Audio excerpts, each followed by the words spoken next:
Bonsoir tout le monde, je vous fais une vidéo de présentation de cet appareil là, le nouveau appareil que j'ai à la maison, le Motorola DP3006 qui est très connu, c'est l'ancienne version de chez Moto Turbo. Pour donner des explications assez rapides,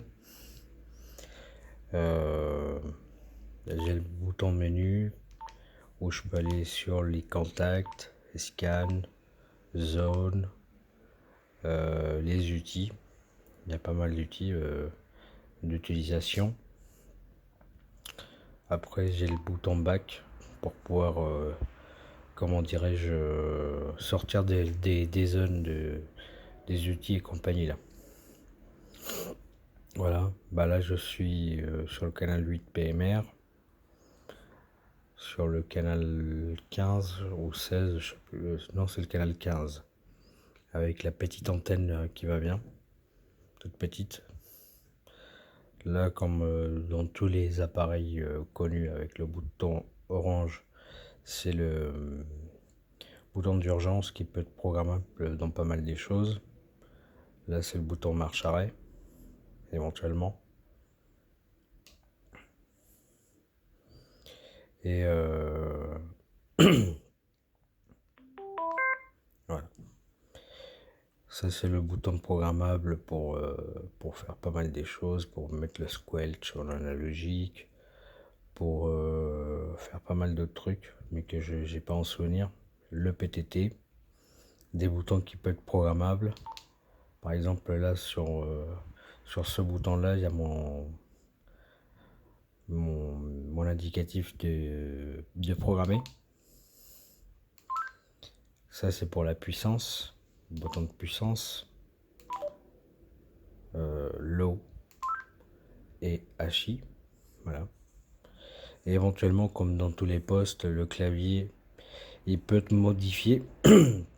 Ce clavier-là, il peut être modifié avec un logiciel Depot Tools, où on peut taper la fréquence, faire un genre de VFO, utiliser les squelch et le DPL, CPL. Voilà, c'est tout un truc à expliquer. Enfin, bref, bon.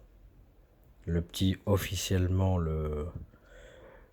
comme il s'appelle, le clip ceinture de chez Moto Turbo. La petite épingle qui protège sur le côté, là où il va le câble de programmation. Voilà, le micro, il est juste là. Micro externe, interne, je veux dire. Voilà. Et le petit bouton OK, c'est quand je vais aller sur une zone ou autre.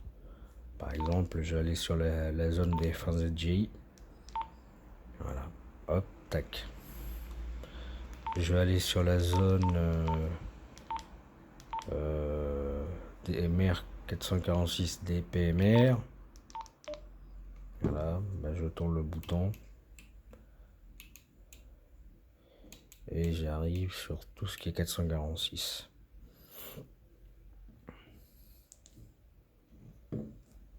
Et je vais vous présenter les accessoires en plus. C'est une batterie. Voilà, une petite batterie en plus qui est, cette batterie vient du Japon. Donc normalement c'est des batteries officielles Japon. Mais normalement les batteries, les bonnes batteries, les vraies batteries d'utilisation, c'est celle où c'est écrit Malaisie, quand ça vient de Malaisie. Après, c'est pas une imitation, ça marche bien. Voilà, ça marche bien. Donc en plus c'est écrit Motorola. Micro, voilà, j'ai le micro déporté qui va avec.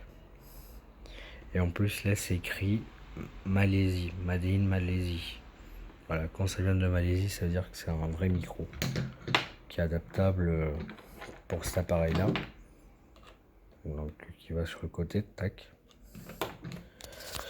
J'ai rajouté cette Nagoya 771 parce que cette antenne là je peux l'adapter sur le Motorola. Bon, je vais faire quand même assez rapidement. On va faire quelque chose.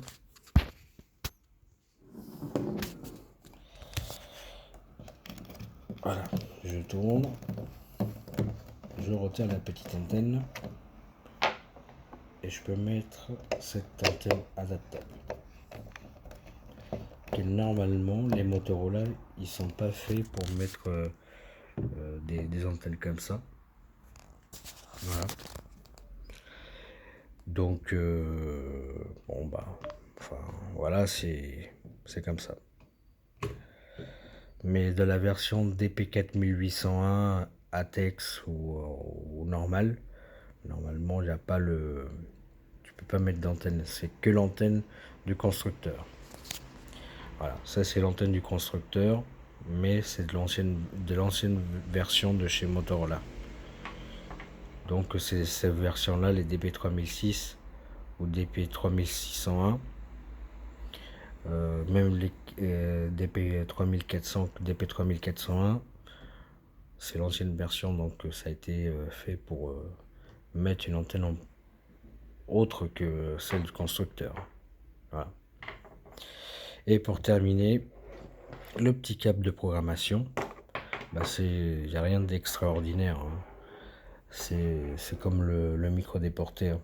Voilà, je mets le câble là, tac, la partie USB pour le PC, que je le connecte sur le PC, tac, et je peux faire ma petite programmation assez sympathique.